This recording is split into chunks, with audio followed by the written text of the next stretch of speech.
Hi, ladies. This is Wednesday. Tomorrow we actually have our Zoom meeting, and I said that we would be finishing up Chapter 8 lecture, but what I'm going to do in this video is I want to start from the beginning of slides, and then we'll give some new information because there's so many, and then we'll finish those up tomorrow. So I'm going to go ahead and start my share screen with you guys so that we can get started immediately on those important slides. Hang on just a minute, guys. Here we go. Here we go. So we're going to just review the material we've already been through. So Chapter 8, the introduction to the CPT.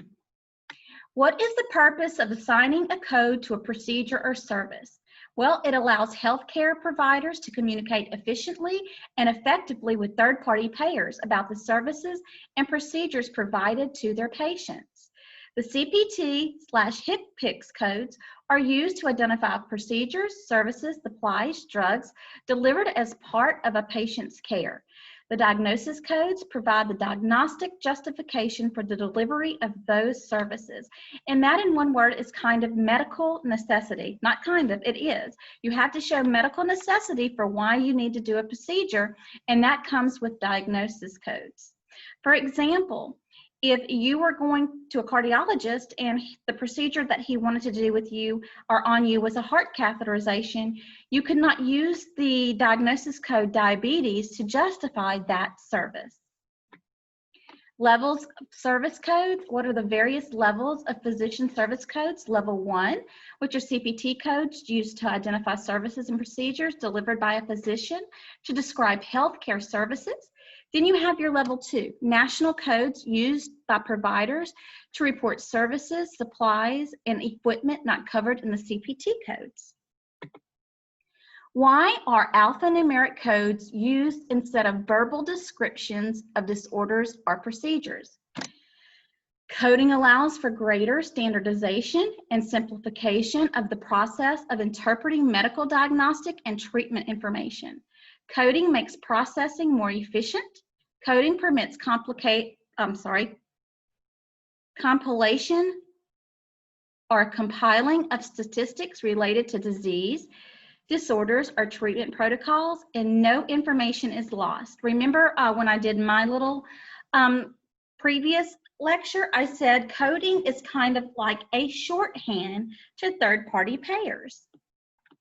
Why codes? Well, computers understand numbers and specific descriptions attached to each code.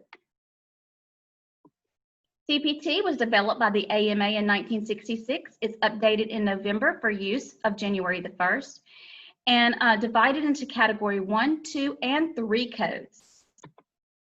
How many digits are included in a Category 1 CPT code?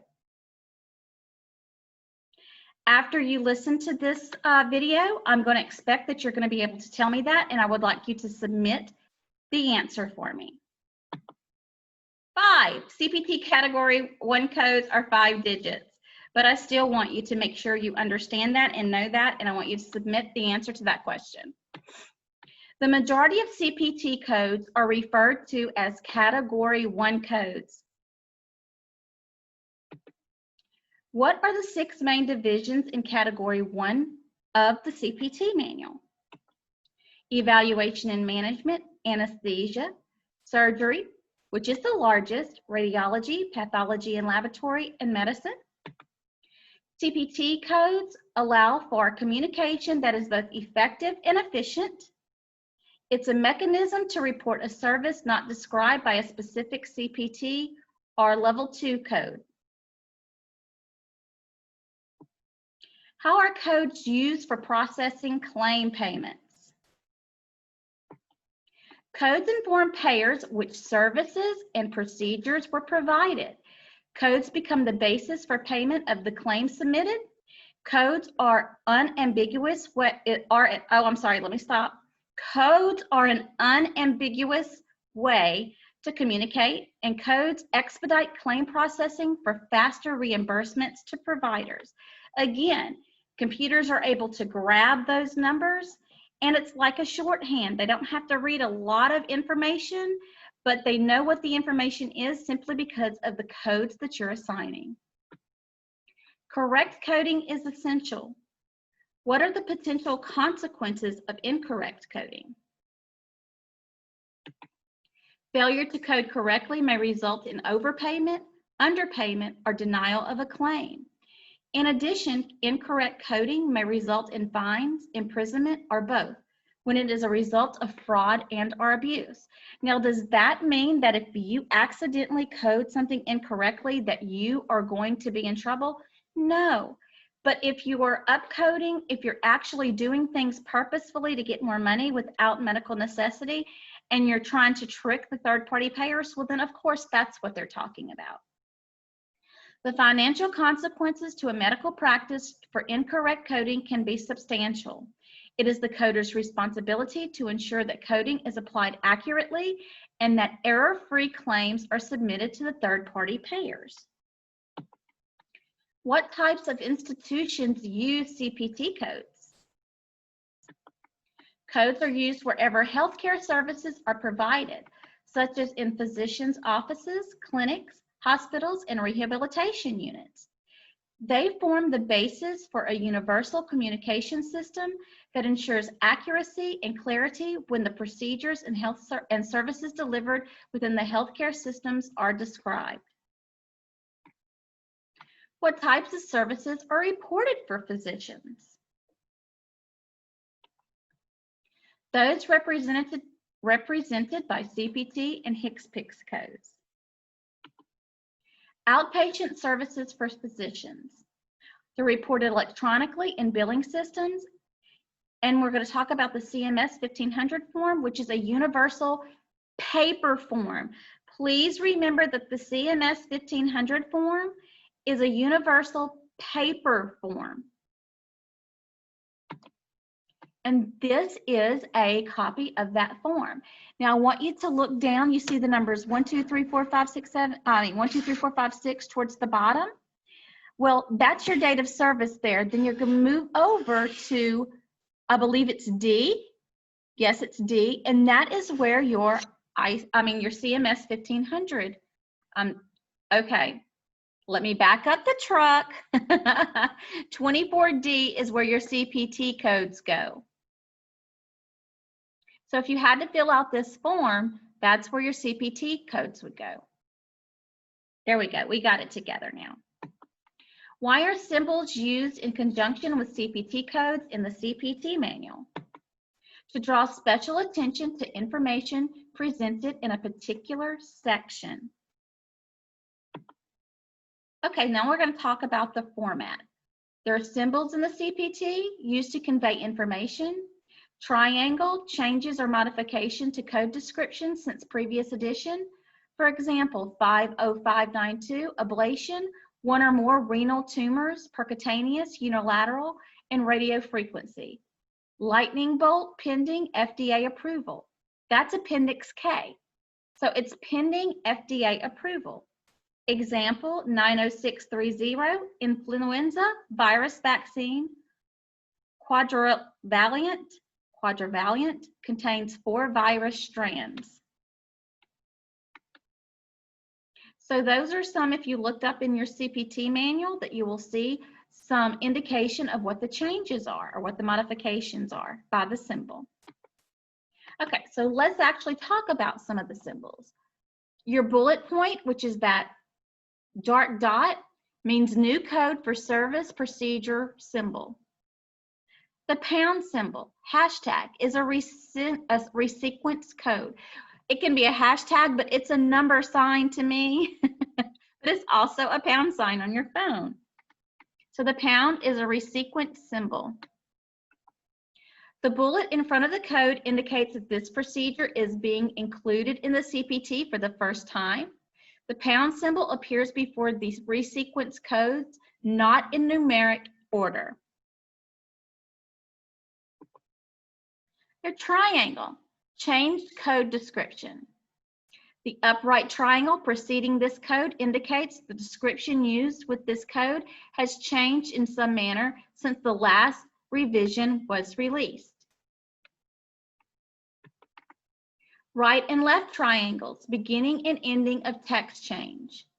Text enclosed in pairs of right and left facing triangle reflects a change in text from the previous release of the CPT.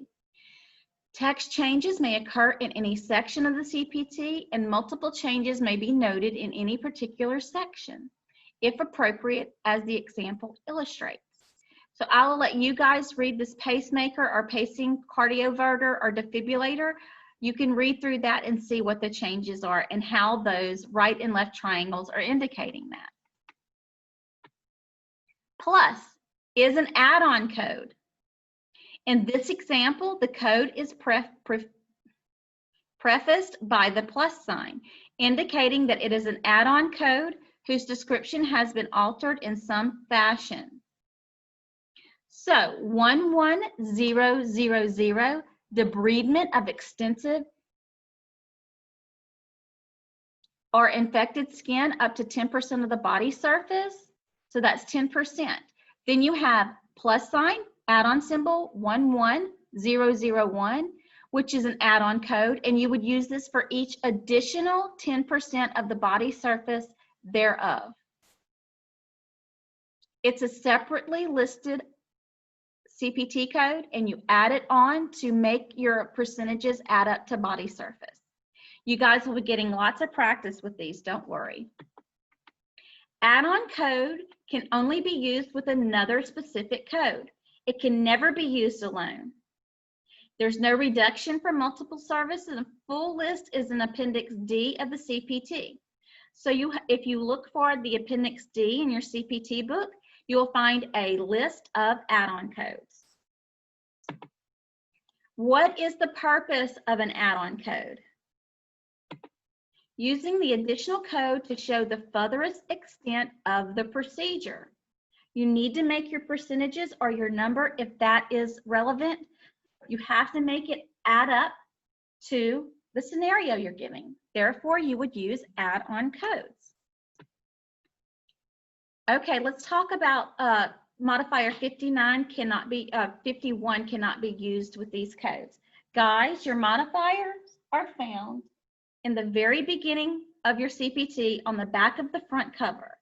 If your CPT code is your street, your modifier is your street sign. It just gives the third-party payer further information. What is the role of the circle with a line through it? This sign indicates that a modifier 51 cannot be used with this code. You're also going to be able to see that in your parenthetical notes underneath your codes. Circle, which is a recycled or reinstated code. The circle symbol identifies a code previously published in the CPT, and they're reinstating it, or they may be recycling the code to something different. Okay, now we're going to talk about the appendices of the CPT. You have Appendix A, modifiers, Appendix B, additions, deletions, revisions, Appendix C, clinical examples, E&M codes, D is our add-on codes, E is 51 exempt codes, F is 63 exempt codes, those are your modifiers, and Appendix G used to include moderate conscious sedation, and it was deleted for 2017. H, performance measures, Category 2 codes on AMA website, and that's the AMA website. Then we have Appendix I is used to list genetic testing modifiers. J, electrodiagnostic medicine. K, product pending FDA approval. L, vascular families. M, deleted CPT codes. N, resequenced CPT codes. And Appendix O is multi-analyte assays with algorithmic analysis. Boy, that was a mouthful. Okay, there are 6 sections in the CPT. Evaluation management starts with 9-9. You also have some medicines that start with 9-9, but all evaluation and management starts with 9-9. Anesthesia starts with 0-0. Surgery starts with 1-0. Radiology starts with your 7s. Pathology is your 8s. and medicine starts with your 9s, and then some of those end in 9-9. Also, I want to point out that there are also a couple of anesthesia codes that start with 9-9, but generally 9-9 says evaluation and management. Why is evaluation and management listed first and used the most often?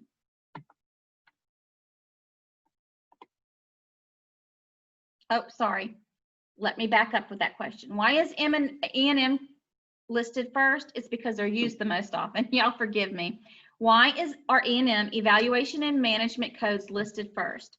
Because they are used the most often. Okay, categorized by sections, subsections, subheadings, and categories. That's how the CPT is formatted when you start looking at these things, at these codes. Okay, so let's take this really, really slowly. So at the very top is your section, which is surgery. The nervous system is your subsection. Skull, meninges, and brain is your subheading. Injection, drainage, and aspiration is your category. I'm going to tell you guys, I study this hard every single time we come to it because I have the hardest time remembering, but I am dedicated to remembering this time. Section is surgery, subsection is nervous system, subheading is in red, skull, meninges, and brain, and then your category is in your blue, injection, drainage, and aspiration. How are the main section of the CPT manual divided? Into subsections, which are body systems. How are these further subdivided? In subheadings, which are body areas, and then further divided by category, which is incision, excision, etc. Categorization within the major sections of the CPT depends on what makes most sense for the section in question. Subdivisions may be based on anatomy, procedure, condition, description, or surgical approach as described here. Categorized by example. Office or other outpatient service. New patient 2299201. These are clinical examples by specialty area. So if you look in the pink, there is anesthesiology, anesthesiology/pain management, and ophthalmology. Guidelines. Section guidelines applicable to all surgery codes. You're going to find them under surgery. Section-specific information begins each section. So you're not only going to have guidelines before you get started, you're going to have them before each section. So you can just read the guideline for that section. Notes. Specific notes applicable to a group of codes. Must reading located throughout the CPT. So surgery of the base of the skull, if you see that, you're going to be able to read specific notes for that section. What are the two types of codes used in the CPT manual? Standalone codes have a complete full description attached to them. Indented codes are listed under related standalone codes. Descriptions for these codes depend on information in the code that precedes them. What does a semicolon signify when used in the CPT? It divides the portion of the description that is related to all indented codes that follow it from the portion that pertains specifically and only to the current code. This convention is used throughout the CPT as a major space-saving device. It also increases readability by eliminating unnecessary repetition of text. So semicolon indicates the full description in preceding code, and you must return to the standalone code for the full description. To recap, when indented codes are used, a portion of the code description will be found in the last standalone code encountered before the code in question. The portion of the description for the standalone code that precedes the semicolon must be added to the description for indented codes. Okay, so we're actually going to stop right here, and we're going to talk about modifiers when we actually meet together tomorrow. We don't have a whole lot of modifier slides to go through, but enough to keep us busy. So let me stop our share. I hope that you enjoyed that. I wanted to get through a lot share of that information so you guys can stop, think about it, look in your CPT codes, refer to it in your book. I hope you're having a great day, and I'll see you guys at 10 o'clock tomorrow. I'm putting this up on Wednesday. It's just going to be an additional post, so that way we can get a head start on finishing up the lecture for this chapter 8. I hope you guys are having a great day, and I'll talk to you soon. Bye-bye.